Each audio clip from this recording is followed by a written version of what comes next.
ধর্মকে পুঁজি করে এই আসামি বিজ্ঞ আদালতে কোরআন শরীফ বুকে নিয়ে আসে, এটা খুবই হাস্যকর এবং এটা কোরআন শরীফকে অবমাননা করা হচ্ছে। এই আসামি যেদিন অ্যারেস্ট হয়, যেদিন গ্রেপ্তার হয়, ওই দিনকে তার যে সে বাসার মধ্যে সম্পূর্ণ উলঙ্গ অবস্থা ছিল, তার পরনে শুধু একটা লেডিস ইনার ছিল পরনে।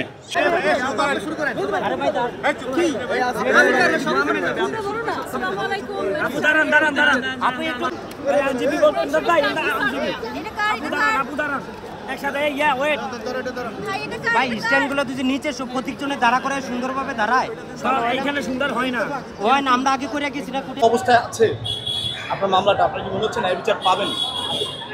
আমি আশা করছি আমি ন্যায় বিচার পাবো, কারণ আমার দেশ প্রধান এখন প্রফেসর ইউনূস।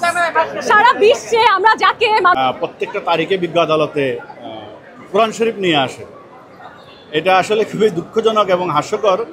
এই কারণে আপনারা এই আসামির নাম মেঘনা আলম দিয়ে ইউটিউব বা অনলাইনে সার্চ দিয়ে দেখবেন, তার যে অশ্লীল কর্মকাণ্ড এবং তার অশ্লীল ছবি এই সামাজিক যোগাযোগ মাধ্যমে এখনও ভাসে।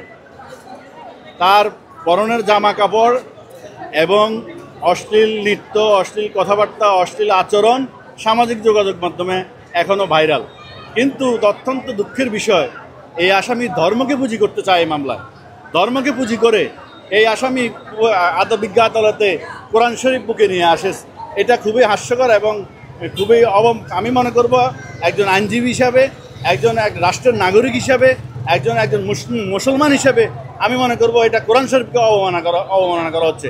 আপনারা এই আসামি যেদিন অ্যারেস্ট হয়, যেদিন গ্রেপ্তার হয়, ওই দিনকে তার যে লাইভ ভিডিও করেছে সেটা দেখবেন। সে বাসার মধ্যে সম্পূর্ণ উলঙ্গ অবস্থা ছিল, তার পরনে শুধু একটা লেডিস ইনার ছিল পরনে। সেই আসামি বিজ্ঞ আদালতে আসে কোরআন শরীফ হাতে নিয়ে। এটা আমি মনে করবো কোরআন শরীফকে সম্পূর্ণ অবমাননা করা হচ্ছে।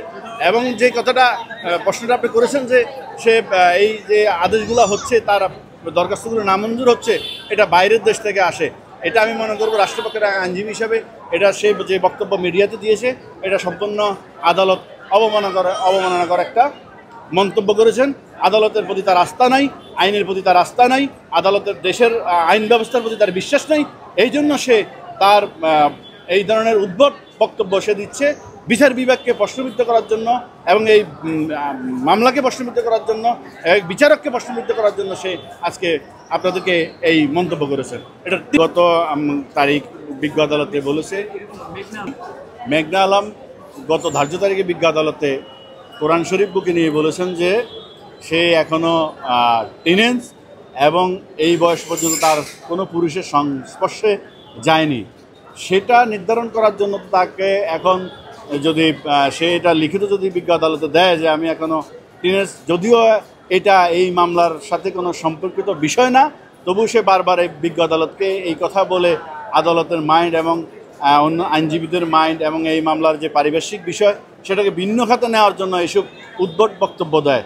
সে যদি এই বক্তব্যকে ইস্টাবলিশ করতে চায় তাহলে আমরা বলবো তার মেডিকেল পরীক্ষা করা হোক। মেডিকেল পরীক্ষা হলে বোঝা যাবে সে আসলে সে এই টিনেজ কিনা বা তার কোনো পরিচয় সংশ্লিষ্ট গেছে কিনা, সেটা প্রমাণ হবে। তখন তার পাসপোর্ট তার জিম্মায় নেওয়ার জন্য আবেদন করেন। আমরা রাষ্ট্রপক্ষে বিজ্ঞ আদালতকে বলেছি যে আসামি ইতিপূর্বে বিজ্ঞ আদালতের আদেশ অমান্য করেছেন, আয়ুষ সাহেবকে এখনও সহযোগিতা করেন নাই, এই মোবাইলের পাসওয়ার্ড দেন নাই এবং চার্জ খুলে দেন নাই, যে কারণে ফরেনসিক রিপোর্ট হয় নাই। ফরেনসিক রিপোর্ট না হওয়ার কারণে তার এই মোবাইলে, ল্যাপটপে কোনো রাষ্ট্রবিরোধী কোনো কর্মকাণ্ড উপাদান রয়েছে কিনা সেই বিষয়ে কোনো প্রতিবেদন, কোনো তথ্যপত্র এখন পর্যন্ত আয়ু সংগ্রহ করতে পারে নাই এই আসামির অসহযোগিতার কারণে।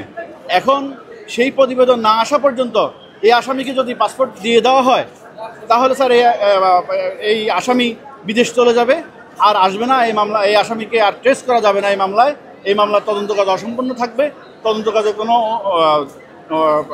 অগ্রগতি হবে না। বিজ্ঞ আদালত